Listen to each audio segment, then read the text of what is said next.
Hi everyone, welcome back to my channel. It's simply Nicole, and here we talk about all things personal growth, authenticity, and healing. So if that sounds like something you'll be interested in, subscribe below to join the healing harmony. Now today's video is going to be a grad school chat. 2 weeks ago I just graduated with my master's in healthcare administration from the University of Georgia. So that is obviously a part of my journey, and I have made a video about this. I made a video about this last year, I think. So I just want to make a part 2, kind of following up and give you guys an update on what I talked about in the first one. And so the point of this video is to just be very helpful and to be very transparent about this journey, because I remember when I was first starting 2.5 years ago, 2 years ago, I had a lot of questions. And so I'm here to hopefully give you guys some clarity on this topic. If you have decided to pursue a master's in healthcare administration, congratulations, because I know that's a huge step, and grad school is something that when you go to grad school, you want to be there. Nobody is really forcing you to be there, or most of the time influencing you to be there. You have decided you want to take that next step in your career that a lot of people don't do. I don't know the percentages, but a lot of people don't do that. So congratulations on that. Now, one of the questions that I always had about pursuing this degree, and I'll be using MHA for short, was what major is the best major for this? Because I majored in biological sciences, and I always thought that there was such a disconnect between biological sciences and healthcare administration, because biological sciences is more about biology, cells, molecular biology, the body, kind of like pre-med track. I never wanted to go to medical school, but I took those classes. So in healthcare administration, it's more about business and health insurance and finance. So I never thought that those two things connected. So I always felt like an imposter, but that's normal. A lot of people have backgrounds in biology or neurology or marketing or anything really completely random, but what's necessary are those critical skills that you learn, those critical thinking skills that help you towards getting your master's in health administration. Any master's degree really is going to require critical thinking. So as long as I'm not saying any major is the best major, but I mean, people have gotten their master's in health administration that were teachers at one point, or that had a background in sports management or public health.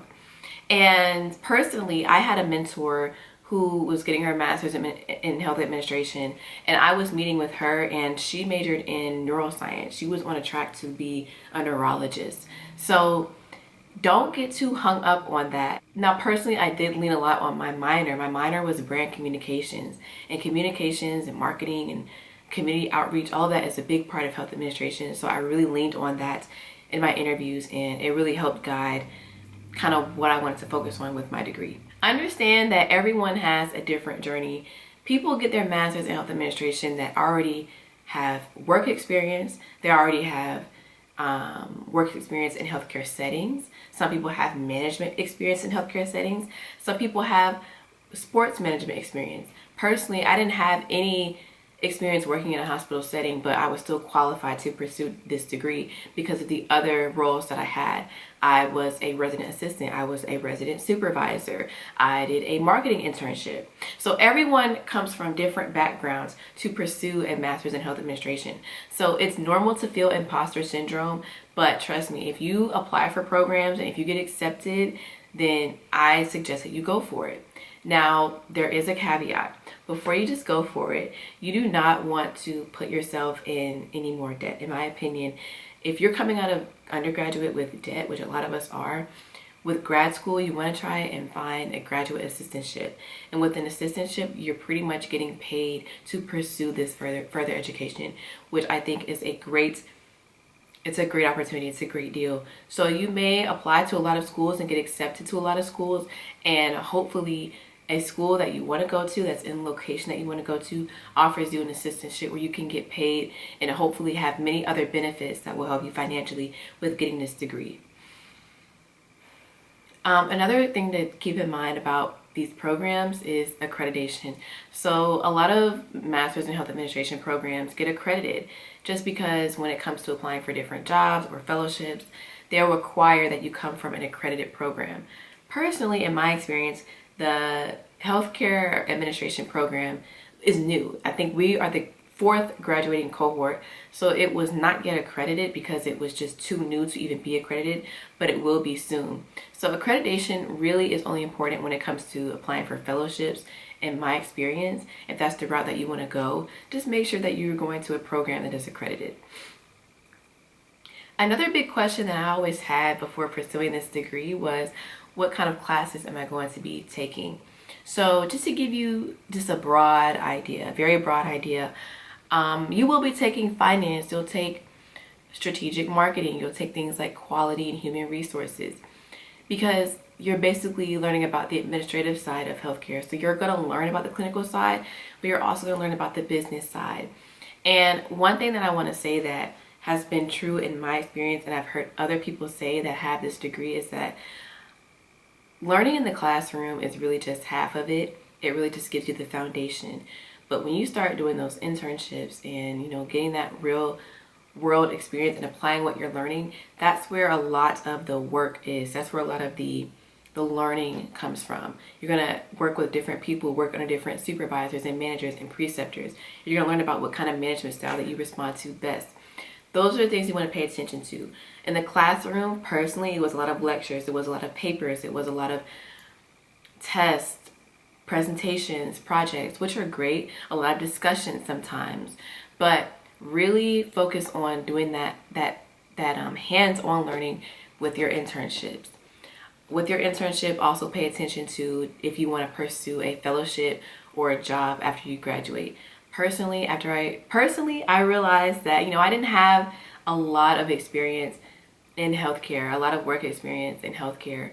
So that really determined whether or not I applied for fellowships or applied for jobs. And throughout that process, I met with a lot of people, because there are a lot of unknowns. And so I always think it's important to know what you're getting into. So people are very open and willing to talk to you.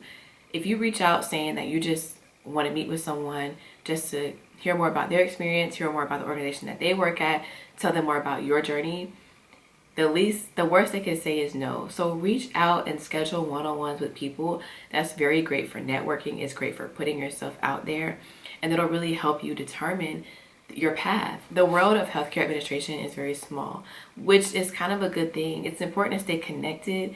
If you've ever met with someone, if someone served as a mentor, even if it was unofficially, if someone served as a preceptor, reach out to them, thank them for their time. If you ever have an interview, immediately respond to follow-up email and just thank them for their time.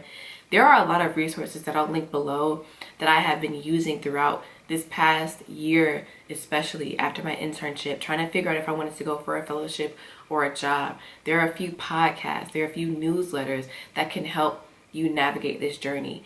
Personally, I don't know anyone in my family or close friendship circle that has pursued this degree. It's been all about networking with the people in my cohort, networking with my preceptors, attending conferences and things of that nature. So definitely be on the lookout for maybe a few vlogs or any type of content I may sneak in relating to what I'm going to be doing in the future with my career, because it can help you. It's been helping me, just seeing what other people are doing with their career in healthcare administration. The beauty of it is it's so broad. There's so many vast opportunities that you can do.